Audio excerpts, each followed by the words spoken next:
Kalau akak-akak tengah cari penapis udara yang boleh sedut asap masakan tapi saiz yang kecil, ini jawapan dia. Akak-akak boleh tengok dekat sini ada warna hijau, bukan untuk hiasan akak-akak tapi sebagai indikator kepada kondisi udara dalam rumah akak. Kalau akak-akak tengah masak dan ada asap yang banyak, warna dia akan jadi merah, penanda kepada udara yang tak bersih. Lepas tu dia akan sedut semua asap-asap tu. Dan dengan multi filtration system dalam penapis udara ni, dia akan hilangkan semua bakteria dan bau busuk sampailah dia bertukar menjadi hijau semula.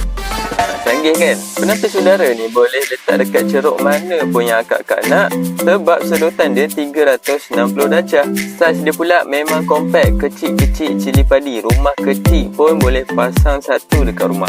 Yang paling best, boleh kawal guna phone je tau sebab ada apps. Thank you.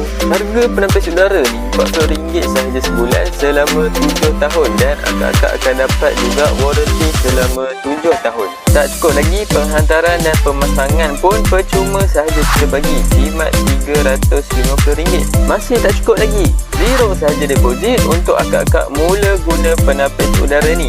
Bulan ni pasang, bulan depan baru start bayar. So, kalau akak-akak tengah cari penapis udara canggih yang kecil tapi padu, boleh klik link dekat profil.